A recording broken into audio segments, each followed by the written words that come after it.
ধাৰণা দিবলৈ ওলাইছো অকমান মন দি শুনিবা প্ৰত্যয় কাক বোলে প্ৰত্যয় জনাৰ আগতে আমি এটা বস্তু জানিব লাগিব প্ৰকৃতি প্ৰকৃতি কাক বোলে এতিয়া চাবা মই কেনেদৰে লিখিছো তোমালোকে কোন মন দিবা প্ৰকৃতি প্ৰকৃতি বুলি ক'লে আমি বহু কথা ভাবিব পাৰো প্ৰকৃতি মানে আমাৰ পৃথিৱীৰ যি গছ লতা বন আৰু এইটো প্ৰকৃতি হৈছে ব্যাকৰণৰ প্ৰকৃতি প্ৰকৃতি শব্দৰ অৰ্থ হৈছে মূল এটা শব্দবিলাকৰ কেনেকৈ উৎপত্তি হৈছিল প্ৰথম অৱস্থাত ভাষাৰ কথা অকমান ক'বলৈ কৈছো যে আমি প্ৰথমতে যেতিয়া মানুহে ভাষা ক'বলৈ শিকিছিল প্ৰথমতেতো মানুহ ক'ত আছিলে গুহাত আছিলে গুহাৰ পৰা মানুহ আহি আহি আজি অৱস্থা পাইছেহি প্ৰথম অৱস্থাত ভাষা কেনেকৈ সৃষ্টি হ'ল ভাষা সৃষ্টি হওঁতে মানুহে যেতিয়া দেখিছে যে ৰাতিপুৱা সূৰ্যটো উদয় হৈ আহিছে আকৌ এফালে গৈ মাৰ গৈছে এতিয়া এই সূৰ্যটো দেখিছে কিন্তু তাৰ কিবা এটা নাম দিব লাগিল চন্দ্ৰটো দেখিছে ৰাতি আকৌ উদয় হৈছে চন্দ্ৰটোৰ নাম দিব লাগিল বিভিন্ন যিবিলাক বস্তু আছে প্ৰকৃতিৰ সেই সকলোবিলাক বস্তুৰ প্ৰথমে যিবিলাক নাম দিয়া হ'ল তাকে কোৱা হয় প্ৰকৃতি প্ৰকৃতি শব্দৰ অৰ্থ হৈছে মূল শব্দ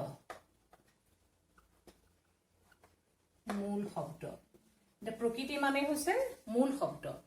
তাৰ মানে আমি কি বুলি ক'ব পাৰো মূল শব্দ প্ৰকৃতি বুলি কয় এই প্ৰকৃতিবিলাকক দুটা ভাগত ভাগ কৰা হৈছে এটা হৈছে প্ৰাতিপদিক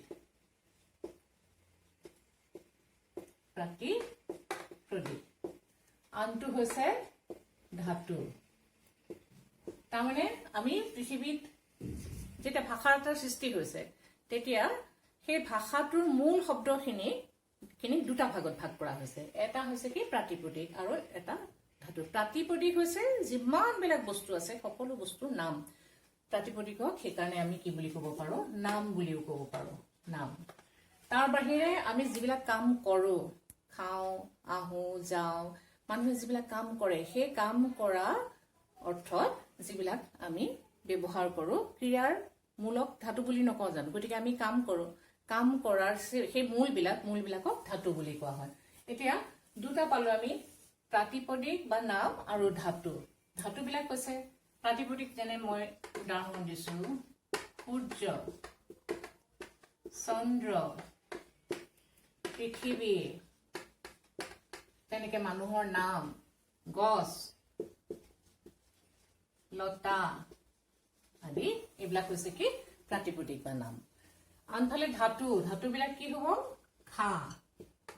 যা পৰ আদি এইবিলাক হৈছে ধাতু এই ধাতু এইটো চিন ধাতু চিন বুলি কোৱা হয় ওপৰত মই দিয়া এইকেইটা কি বুলি কোৱা হয় ধাতু চিন বুলি কোৱা হয় এতিয়া প্ৰাতিপদিক বা নাম মানে হৈছে কি চন্দ্ৰ সূৰ্য পৃথিৱী গছ লতা এইবিলাকো কিন্তু কি প্ৰকৃতি আকৌ এইফালে খা যা পৰ এইবিলাক কি এইবিলাকো প্ৰকৃতি কিন্তু প্ৰকৃতি আমি দুভাগত ভাগ কৰিছো এটা হৈছে কি প্ৰাতিপদিক আৰু ধাতু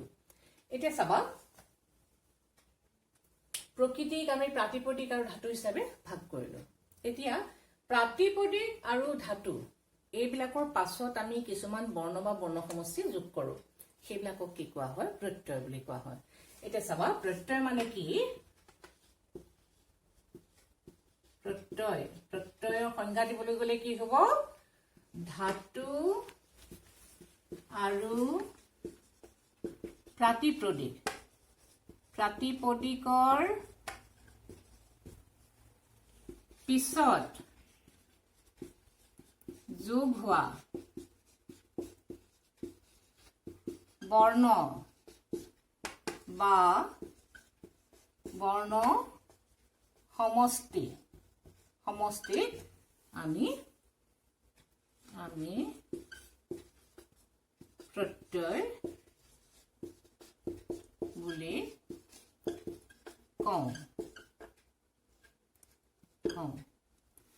ধাতু আৰু প্ৰাতিপদিকৰ পিছত যোগ হোৱা বৰ্ণ বা বৰ্ণ সমষ্টি হৈছে প্ৰত্যয় এতিয়া প্ৰত্যয় বুলি ক'লে আকৌ আমি এটা বেলেগ গ'লে যাম